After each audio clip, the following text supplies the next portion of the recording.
오늘은 요한복음 13장 36절부터 38절을 함께 읽어보면서 주님의 말씀을 대하고 계속해서 요한복음 공부를 이어가 보도록 하겠습니다.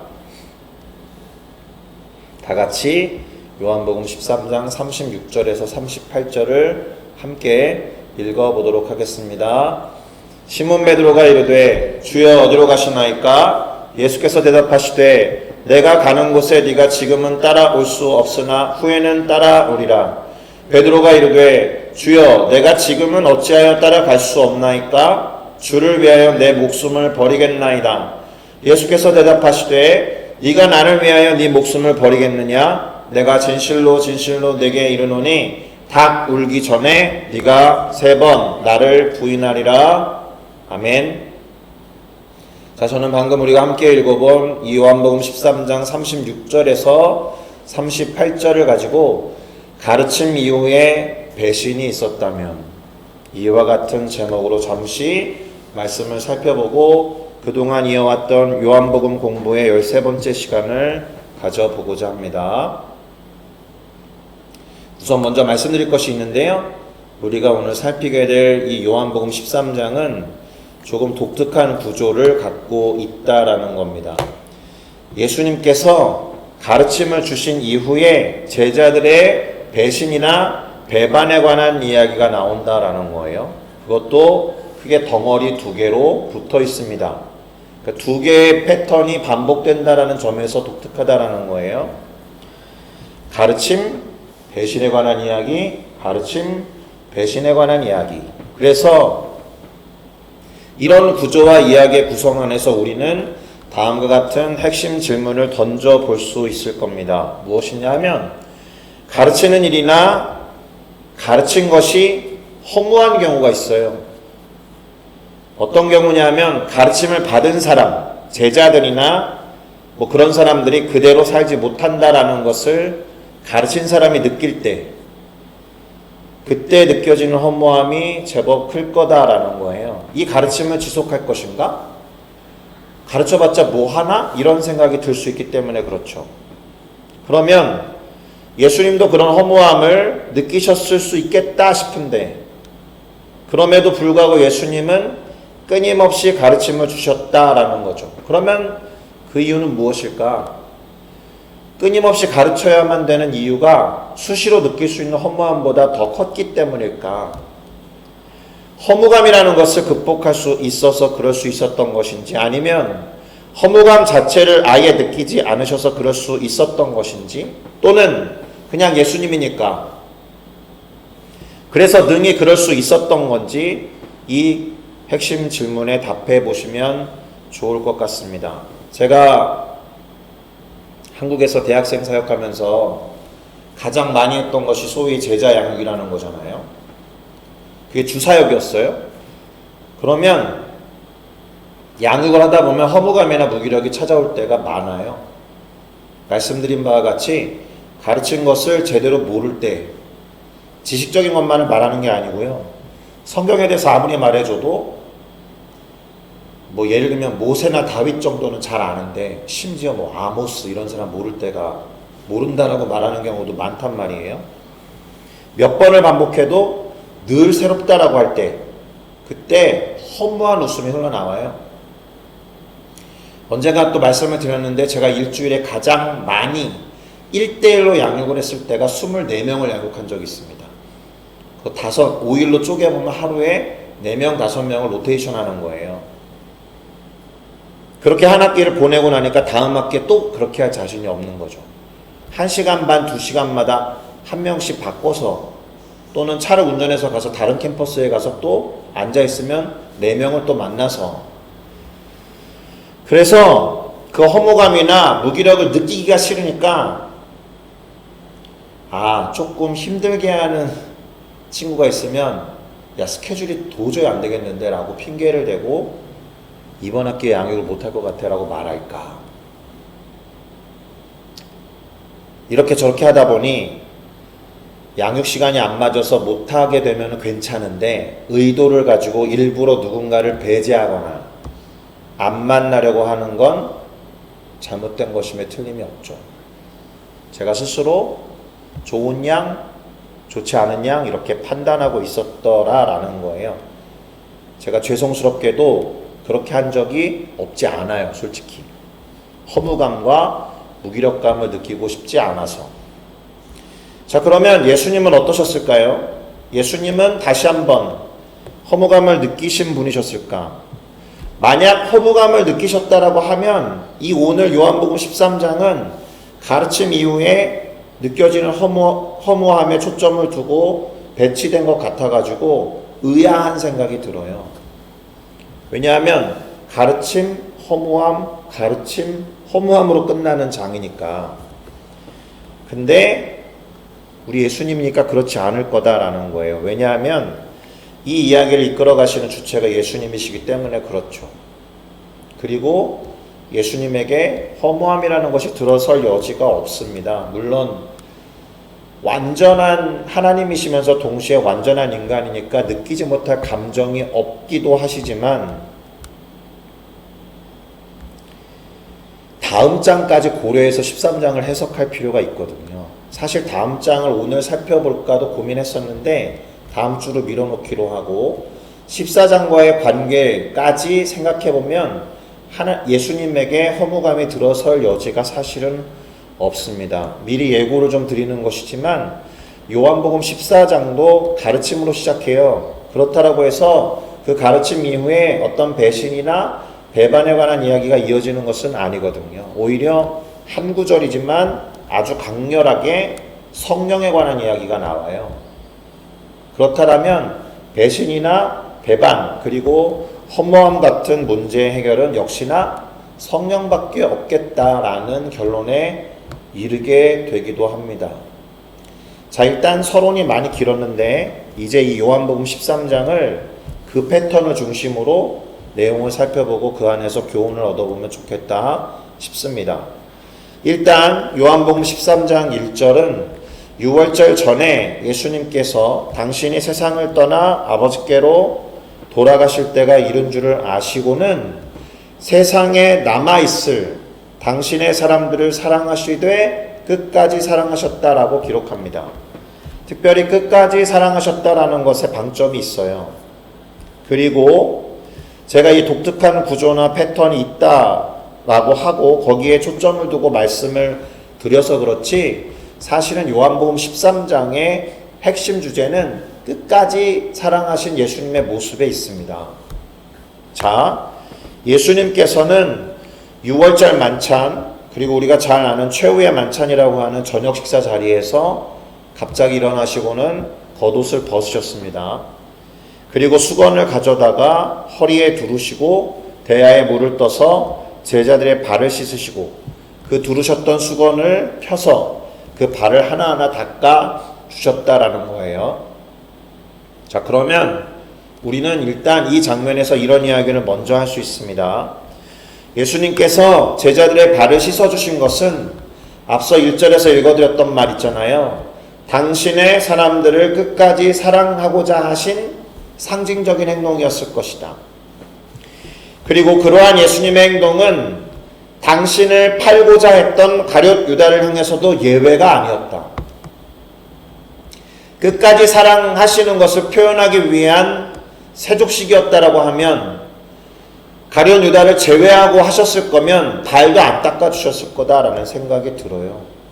오히려 자신의 발을 예수님이 닦으실 때 느꼈던 가룟 유다의 감정과 마음이 어떤 것인지 생각해 볼 필요가 있죠.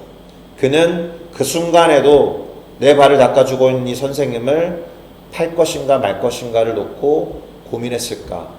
아니면 조금이라도 찔리면서 팔지 말아야겠다 이렇게 갈등하고 고뇌했을까? 어쨌든 가룟 유다를 포함해서 끝까지 사랑하시는 예수님께서 보여주신 행동이다라는 겁니다. 요한복음 13장 12절에서 15절에 보면 제자들의 발을 씻으신 후에 옷을 입으시고 다시 앉아서 그들에게 하신 말씀이 기록되어 있는데 내가 너에게 행한 것을 너희가 아느냐? 이 말은 내가 너희에게 행한 이 행동을 내가 왜 했는지 아느냐? 이런 질문이 있겠죠. 너희가 나를 선생이라고도 하고 주님이라고도 하는데 그래 그 말이 맞다. 내가 그러하다 이렇게 말씀하시고는 당신께서 주님으로서 당신께서 선생으로서 제자들의 발을 씻었으니까 제자들도 서로 발을 씻어주는 것이 옳다 이렇게 말씀하신 겁니다. 내가 너희에게 행한 것 같이 너희도 행하게 하고자 본을 보인 거야 이렇게 말씀하셨다라는 겁니다. 그러니 다시 정리를 해보면 예수님께서 제자들의 발을 씻어주신 이유는 당신의 사람들을 끝까지 사랑하신 상징적인 행동을 넘어서서 당신의 사람들이 서로 발을 씻어주면서 서로가 끝까지 사랑하기를 바라는 마음 때문이었다라는 것을 알 수 있습니다. 그런데 어떤 일이 벌어졌느냐? 이와 같은 가르침 다음에 이 예수님의 바람이나 소망과는 다르게 가룟 유다는 예수님을 배신하고 선생님을 팔아넘기기 위해서 밖으로 나가버렸다라는 거예요. 자, 그러면 이때 예수님이 느끼셨을 감정이 과연 무엇이었을까? 배신감, 허무감, 무기력, 유다를 향한 괘씸함, 뭐 이런 것들이었을까? 알 수 있지만, 그런 감정에 대해서 아실 수 있지만 그런 감정을 느끼지 않으셨을 겁니다. 끝까지 사랑하고자 하셨다라는 말 안에 다 포함되거든요. 오히려 더 명확하게 가르침을 주시는데 그것이 무엇이냐 하면 요한복음 13장 34절부터 35절 우리가 잘 아는 그 말씀, 새 계명을 너에게 주노니 서로 사랑하라. 내가 너희를 사랑한 것 같이 너희도 서로 사랑하라. 이렇게 말씀하시고는 제자들이 서로 사랑하면 그러한 모습을 통해서 모든 사람들이 당신의 제자인 것을 알 것이다. 이렇게 말씀하셨습니다. 만약에 저는 조심스러운 얘기지만 가룟 유다가 스스로 자기의 목숨을 끊지 않았다면 남은 제자들에게 당부하신 것처럼 들린 말은 무엇이었겠습니까? 나를 배신하고 팔아넘긴 가룟 유다까지도 끝까지 사랑했으면 좋겠다라는 메시지를 포함하고 있는 거예요. 자, 이런 가르침을 주신 뒤에 또 그런 가르침을 받은 제자들 중에 베드로는 서로 사랑하라고 하신 예수님의 말씀과 가르침이 아니라 그 가르침 이전에 하셨던 다른 이야기에 관심을 가져서 예수님에게 질문을 던집니다. 주여 어디로 가시나이까? 이렇게 질문한 이유가 무엇이냐면 서로 사랑하라 라는 가르침 이전에 예수님이 이 작은 자들아 내가 아직 잠시 너희와 함께 있겠노라. 그러나 너희가 나를 찾을 것이나 내가 이전에 유대인들에게 했던 말과 같이 너희는 내가 가는 곳에 올 수 없다라고 말한 것과 같은 똑같은 말을 너희에게도 해야겠다 이렇게 말씀하셨습니다. 그러니까 이렇게 물어왔던 베드로를 향해서 예수님 답하시겠죠. 주여 어디로 가시나이까? 예수님께서 대답하시기를 내가 가는 곳에 네가 지금은 따라올 수 없으나 후에는 따라오리라 이렇게 답해 주셨습니다. 방점이 어디 있을까요? 결국 내가 가는 곳에 베드로 너도 따라올 수 있어 라는 것에 사실 방점이 있죠. 그러면 지금 못 가는 이유가 그렇게 궁금하지 않을 수 있습니다. 이 사람은 그게 너무 궁금했던 거예요. 그리고 너도 나처럼 행할 수 있어. 기적도 행할 거야. 하나님 나라의 복음을 전하면서 많은 이들을 구원에 이르게 할 수 있어. 또는 하나님 보좌 우편에 내가 지금 가는데 너도 그렇게 하나님 나라에 들어올 수 있어 라는 말씀을 하신 거죠.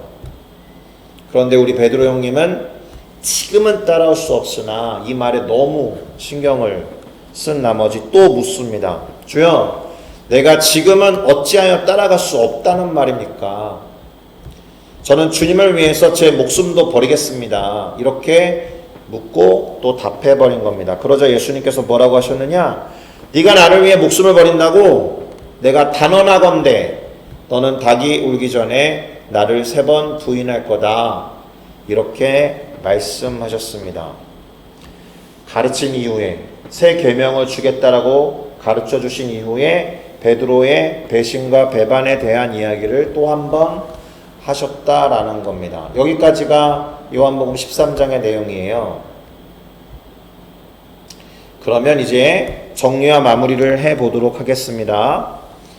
당신의 사람들을 끝까지 사랑하신 예수님이 그들도 당신처럼 서로 끝까지 사랑하기를 바라셔서 그들의 발을 씻어주신 본을 보이셨고, 실제로 서로 사랑하라 라고 하는 새 계명까지 주셨지만, 안타깝게도 가룟 유다는 당신을 팔아넘기고자 나가버렸고, 베드로는 당신을 3번 부인할 것을 이미 알고 계셨으니까 예수님의 마음은 계속해서 어떠셨을까 하는 것이 오늘 이 설교 시작의 핵심 질문이었습니다.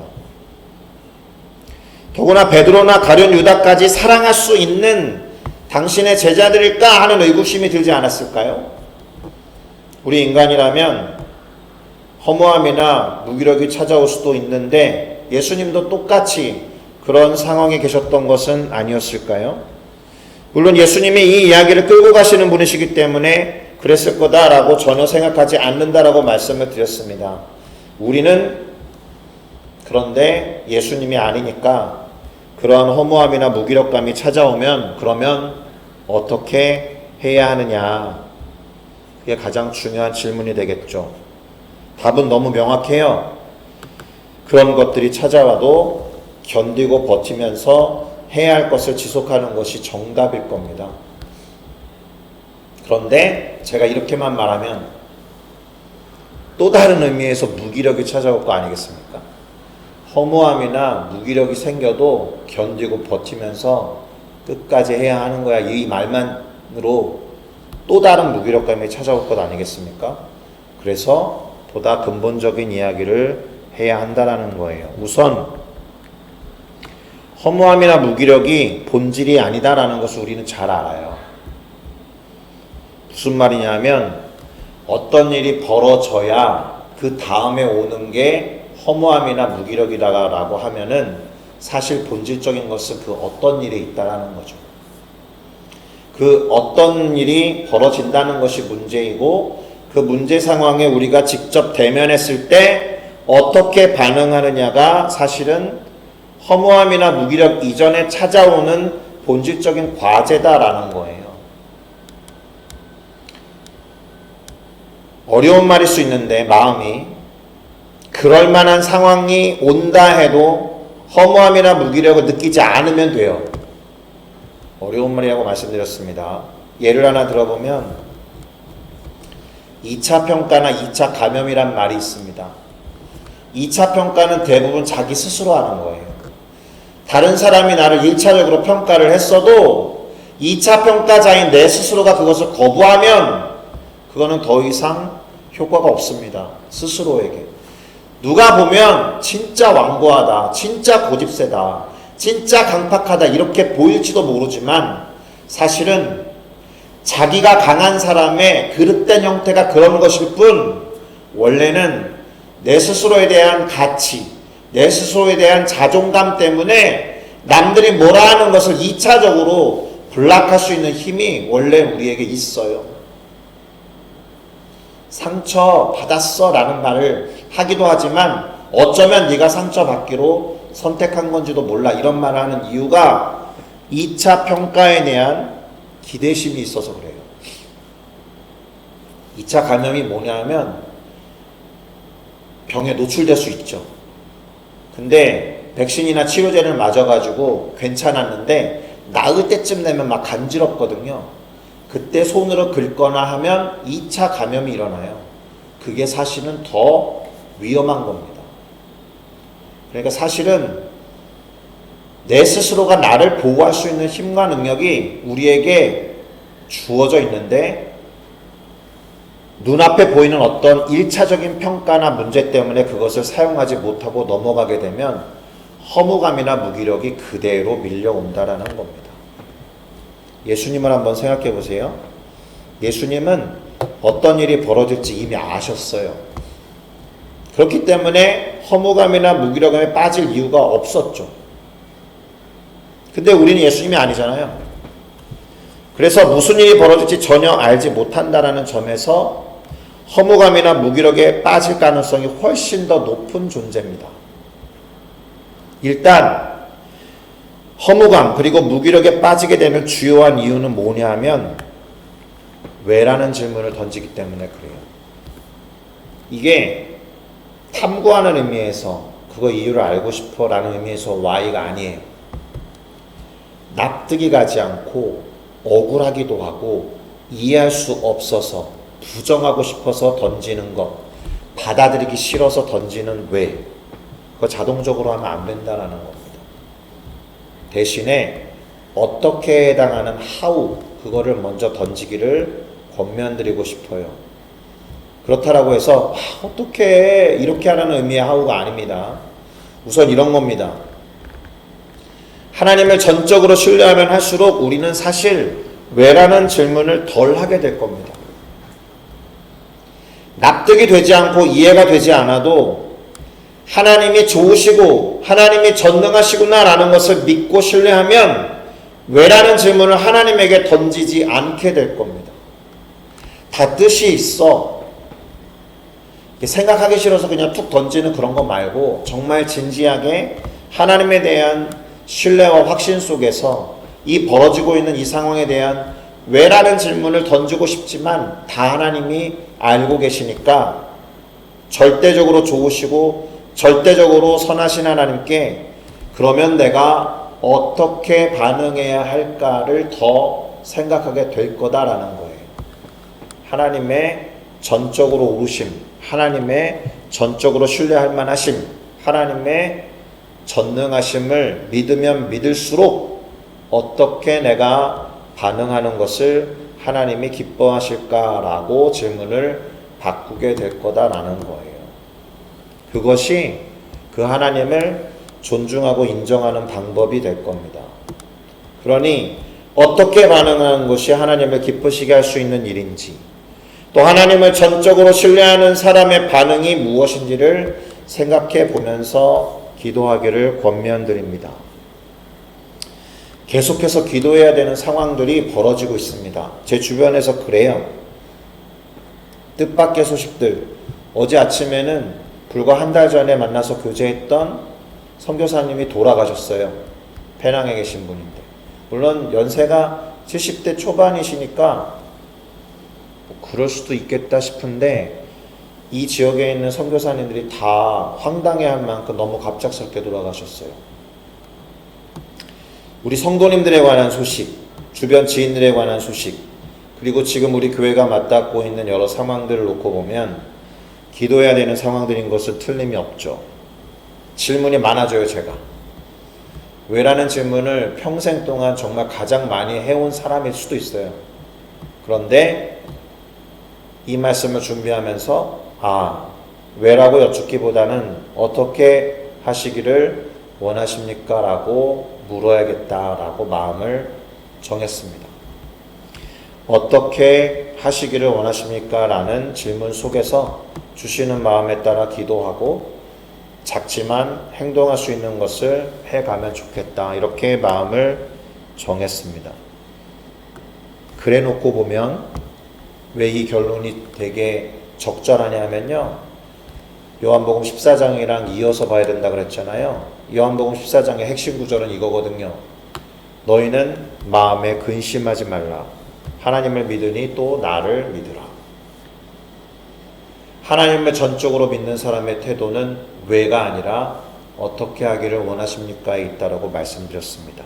그랬더니만 예수님이 보혜사 성령님을 이렇게 소개합니다. 보혜사 곧 아버지께서 내 이름으로 보내실 성령, 그가 너희에게 모든 것을 가르치고 내가 너희에게 말한 모든 것을 생각나게 하리라. 단순히 보혜사 성령님을 소개한 것처럼 보이지만 이 말 안에는 그러니까 보혜사 성령을 의지해라 라는 것이 숨겨져 있는 거죠. 어떻게에 대한 일반적이고 광범위한 대답은 바로 저겁니다. 성령을 의지하는 것에 있습니다. 식상에도 그게 정답입니다. 얼마나 그 성령을 많이 의지하려고 나를 내어드리고 생각을 멈추느냐에 달려 있을 겁니다. 그런 마음으로 하나님의 전능하심과 하나님의 선하심을 믿고 의지하면서 내가 오늘 그 하나님 앞에 어떻게 반응하는 걸 원하십니까? 라고 기도하면서 작아도 또 적어도 사소한 거라도 생각나는 것들을 실천하며 결단하는 우리 모두가 되기를 예수 그리스도의 이름으로 축복합니다. 기도하시겠습니다.